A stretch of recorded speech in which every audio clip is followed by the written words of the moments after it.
So, it seems the time is ripe to delve into the realm of the gothic.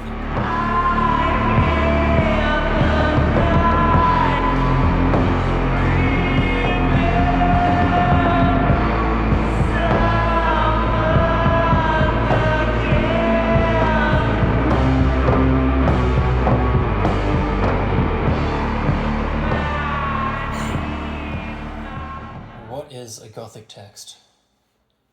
It depends on who you are when you're reading it, because this will inform your understanding of monstrosity and transgression, forms of transgression in general, which in the Gothic and in this discussion, I'm going to try to focus mainly on desire, which is something which everybody can relate to because it exists even within social norms. You can desire to eat chocolate, but the way that the Gothic deals with desire is very interesting because it poses the fundamental question of, should this monstrosity be constrained? Should these monstrous bodies which are present in Gothic texts be put into chains and kept in a dark corner, or should they be freed?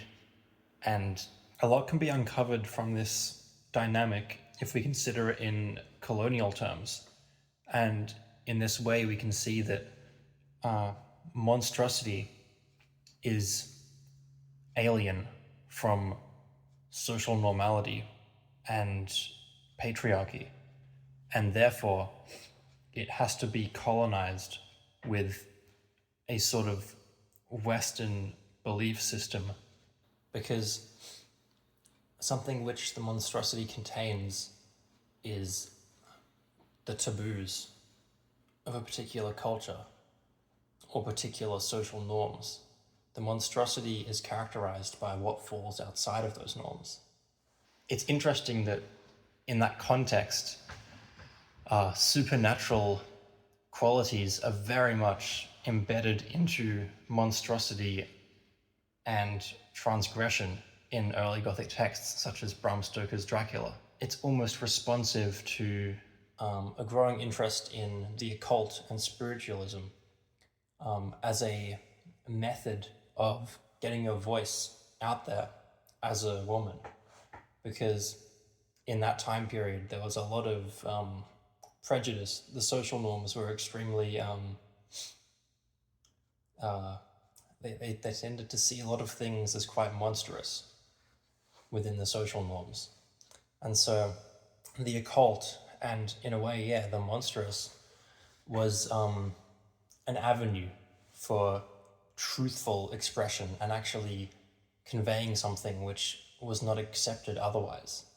So you can see that monstrosity is being projected onto female liberation in that sense.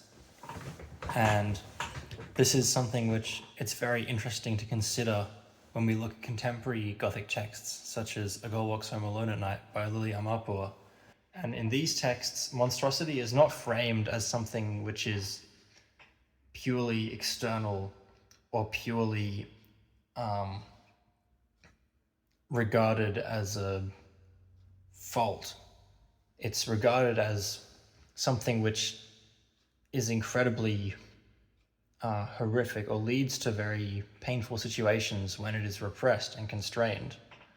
But when it is released, as is in the case with the girl, she is able to actually embody her monstrosity without having it reduce her to the state of Arash's father, for example.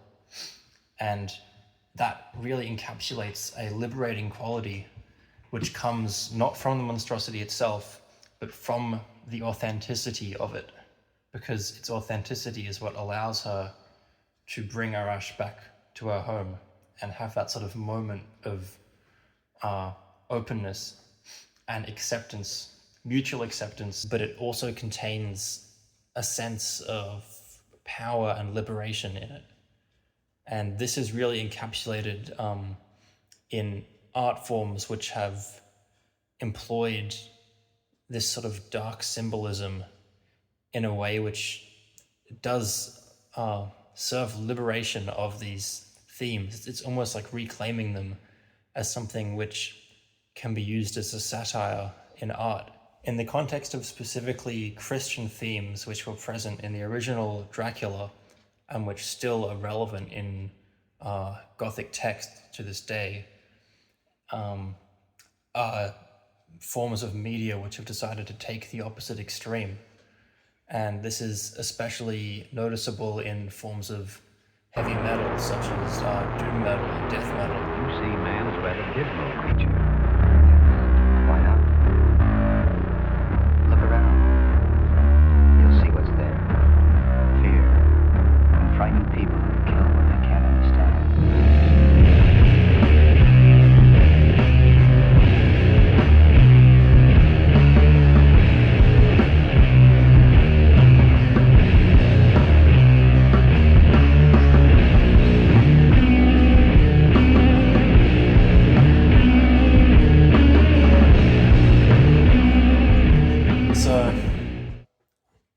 When we think about desires that have been demonized, there are many examples, and all of them are wonderful metaphors for the Gothic and vice versa. So, of course, you can use the metaphor of sexuality and sexual desire, which both have their own taboos across time, across culture. Another area that has been investigated, especially in conjunction with Dracula by Bram Stoker, is illicit substances, and the idea that in Bram Stoker's Dracula, blood is the object of desire, and drawing the parallel between vampires and drug addicts is very, very easy to do.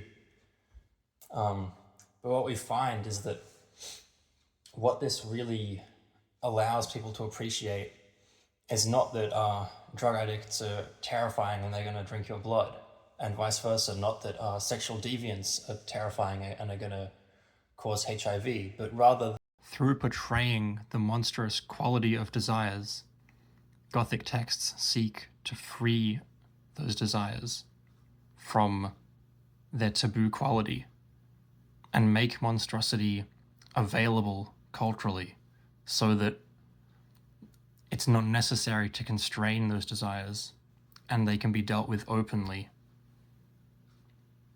I hope you all had as much fun as I did engaging with this, and have a good day.